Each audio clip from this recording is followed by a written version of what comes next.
कार्तिक मास कथा 35वां अध्याय। सौनक ऋषि ने पूछा, हे सूत जी, दूसरे के द्वारा संकल्प में दिया हुआ पुण्य ही लगता है या बिना दिए हुए भी मिल जाता है? तब सूत जी ने कहा, पाप तथा पुण्य दोनों बिना दिए हुए भी मिलते हैं। सतयुग में एक का किया हुआ पाप तथा पुण्य कर्म सारे देश को, त्रेता में ग्राम को तथा द्वापर में कुल को मिलता था। परंतु कलयुग में केवल कर्ता, करने वाले को ही पाप और पुण्य मिलता है। एक पात्र में साथ साथ भोजन करने वाले को पाप व पुण्य का आधा भाग मिलता है। दूसरे की निंदा करने वाले, सुनने वाले अथवा चिंतन करने वाले को भी पाप पुण्य मिलता है। दूसरे का द्रव्य चुराकर दान देने वाला पाप का भागी होता है। पाप या पुण्य का उपदेश करने वाले को छठा अंश प्राप्त होता है। प्रजा का छठा अंश राजा को प्राप्त होता है।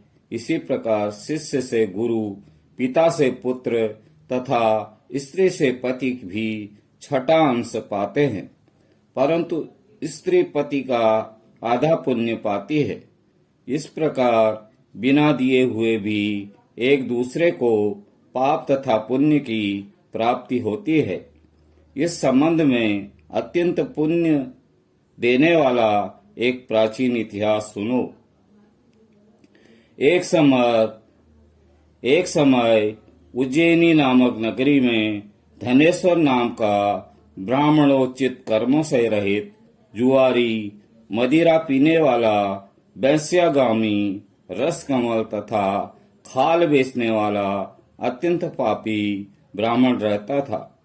वह क्रय विक्रय हेतु कई नगरों में घूमता फिरता महिष्मती नगरी में गया और वहां 1 मास तक ठहरा। एक दिन नर्मदा नदी के तट पर उसने जप तप करने वाले ब्राह्मणों का पूजन तथा सायंकाल शिव का दीपदान महोत्सव भी देखा। उसी रात्रि को एक सर्प ने उसे काट दिया।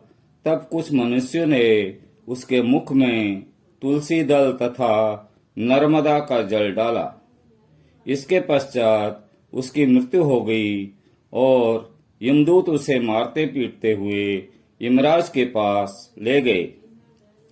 यमलोक में चित्रगुप्त ने क्रोध भरी दृष्टि से उसकी ओर देखते हुए यमराज से कहा, महाराज, यह बड़ा पापी है। इसने जीवन भर में एक भी सत्कर्म नहीं किया है। तब यमराज ने आज्ञा दी कि पहले इसे खौलते हुए तेल के कड़ाहे में डालो और उसके बाद मुदगरों की मार लगाकर कुंभीपाक नरक में डाल देना। परंतु जब उसे खौलते हुए तेल में डाला गया तो तेल एकदम शीतल हो गया। जब यह बात यमराज ने सुनी तो वे आश्चर्यचकित हुए। ठीक उसी समय नारद मुनि यमराज की सभा में आ पहुंचे। तब यमराज के पूछने पर नारद जी ने कहा, धनेश्वर, महापापी होने पर भी कार्तिक मास का व्रत करने वालों के सत्संग के प्रभाव से पुण्यात्मा हो गया है। मृत्यु के समय नर्मदा का जल तथा तुलसी दल इसके मुंह में छोड़े गए। विष्णु का नाम भी इसके कान में पड़ा। बस इसी कारण इसके सारे पाप क्षय हो गए हैं। इतना कहकर नारद जी ब्रह्मलोक को चले गए। उसके पश्चात धनेश्वर कुबेर का अनुगामी धन यज्ञ हुआ, जिसके नाम से अयोध्या नगरी में भगवान गदाधर नाम का तीर्थ विख्यात हुआ।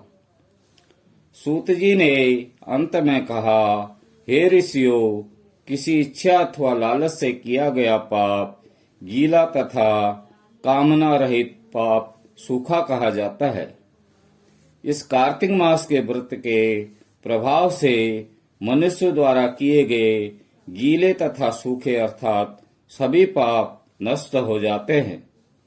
हे श्रोताओं, उस परम पिता परमात्मा की कृपा से यह कार्तिक मास महात्म्य संपूर्ण हुआ। जो उसके अनुरूप आचरण करेगा वो तो जीवन में सभी सुख और जन्म में मोक्ष को प्राप्त होगा ही, श्रद्धा पूर्वक इसको पढ़ने, सुनने और सुनाने वाला भी असीम पुण्य फल प्राप्त करेगा। इति 35वां समाप्तम्। भज मन नारायण नारायण नारायणं, श्रीमन नारायण नारायण नारायणं। बोलो नारायण नारायण नारायणं, श्री हरि नारायण नारायण नारायण।